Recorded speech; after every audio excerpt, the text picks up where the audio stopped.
Welcome back to the house. So we have a very interesting topic today. So our previous pod was being an investment banker.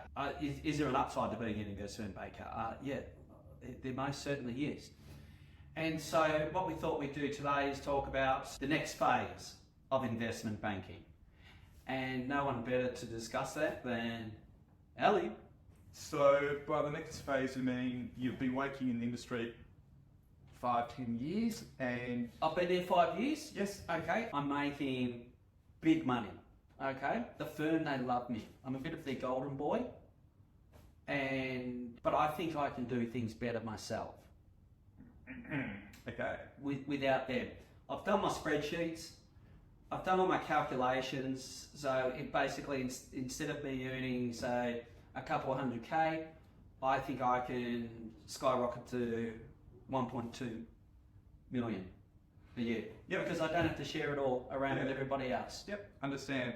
Now that line of questioning, that thought process happens pretty much to everyone, and a lot of people are disappointed if they were to jump.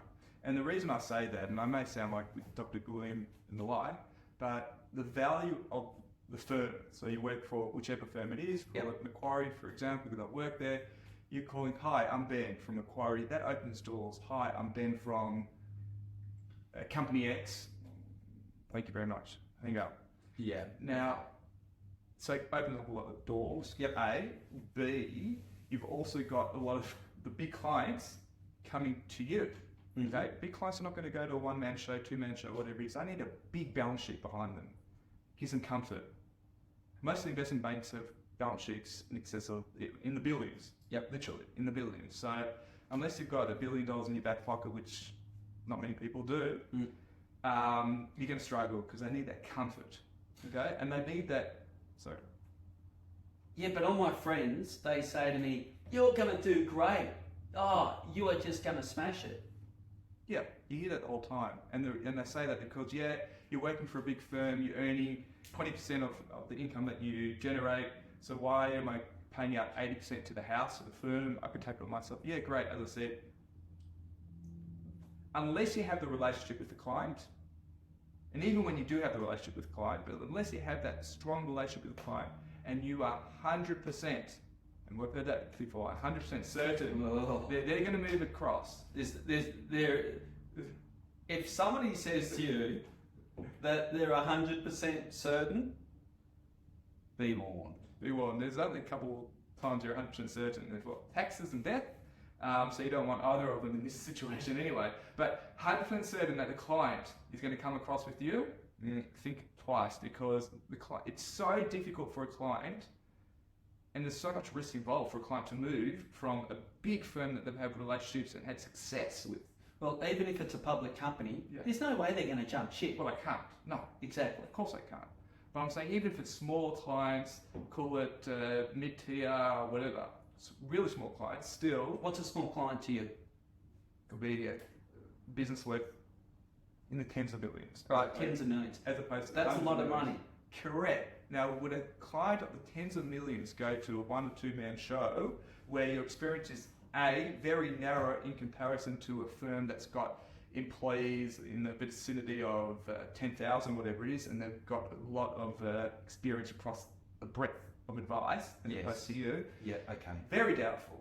Yes. Extremely doubtful. But if, as I said, and I know I'm harping on it because I've experienced, I'm not sure about you, but a lot of people experience moving away from a big firm, from a Macquarie Bank, whatever, set up your own shop, Yeah.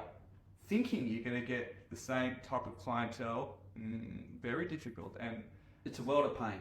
very much so. I've spoken to a lot of people. I've got a lot of people in the industry who have done that, thought the same way as your question was. Yeah, so I'm earning this. So if you're call it private banker, you pay out at least 60% of your revenue to the firm. Mm-hmm. So why would I do that? Why would I take 100% of the revenue? The same logic. The client's not going to move. No. Even if they're the most sticky of clients, it's so difficult because let's say they're a client of a bank, right? So you give them, and this is slightly different, but an investment piece. But they're actually banking with that bank. They're doing their day-to-day transactional banking. Now, they're not going to move. No. There's no way they're going to move. No. They're highly unlikely, I should say, they're going to move. So you've got to really think long and hard about it. if you have a client, and you can start small, so you don't have to earn. So an upside, potentially, now I'm really doing a 180 degrees flip on this. If you have a client and you're 100% certain or close to it that they're going to move with you, that's kind of signed, I don't know if you're allowed to legally, but signed some kind of MOU, memorandum of understanding, or there's an implicit understanding, maybe not written, that they're going to move with you, and it's a smaller client, you can grow. You don't have to earn, let's say you're earning you're earning $500,000 of revenue for the company, the firm, you take home, call it 50%, 250, and you want to earn now 250 new firm that you started with your mate, right? You only need to get that client revenue at about 300,000 with expenses. Then you've got the same amount, and you can grow from there. Yes. So unless you're 100% certain, it takes a confident man to do it. I did it. You also did it in a different industry. So either we're confident or stupid. I don't know. Often it's the same. Confidence, stupidity. It's hard though. It's hard. It is hard. But once you see through that first, call it 12, 36 month period, and you're alive to tell the tale. It took me 5 years. Yeah. You succeed. Yeah. So you have to be, don't jump at it, think about it, speak to people within the industry, speak to the clients that you think are going to move across, and take time. Just take time. Don't rush. There's no reason to rush. Why would you jeopardize a good earning job that you're learning a lot from? Yeah. You really have to consider that. Yeah, for sure. And the people what I found is the people that I thought would support me, they don't. No. They really don't. And you really find out who your friends are quite quickly. Absolutely. Because it's a very lonely place. And a lot of the time, and especially your first jump, you don't know what to do. You don't know who to turn to. You don't want to tell anyone because you're doing it so tough at first, Ellie, and everybody thinks you're super successful. You've been up here doing this, and all of a sudden you're down in the trenches with everyone. It's like, Christ, what am I going to do? And that's what it's like. If everybody tells you different, well, yeah, good luck. I'd be questioning them if they've ever jumped off the cliff, because when you jump, you better learn how to fly real fast, because you have to. And what I would advise also is, if you've decided to make that jump, make sure you've got capital behind you. Absolutely. Savings. Yeah. And if I was jumping out of an industry today to do something up, set up my own, whatever the case may be, 400,000. Yes, but also is what you want in the bank, because you've got to go through it. I guarantee it. And start off lean and mean. Big time. No fancy lunches. And no marble offices as you're accustomed to. No. Just very mean and lean. Because you'll go through that money so quick. Yeah. And you'll be glad that you did, because when you need to start speaking to the banks to raise capital from the banks because you need money to keep your business going, super hard to do. Correct. And you'd be surprised that clients or the prospects out there, they don't need the marble, beautiful offices and the three-course lunches.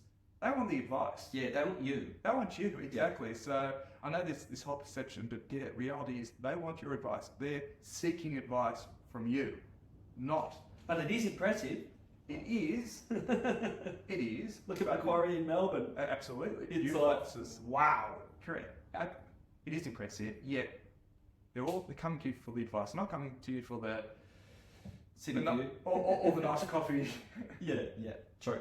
So it's interesting. So just in summary, think long and hard.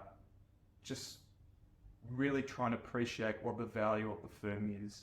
Yes, okay, agreed. It's a lot, but also really just consider: do you have those relationships?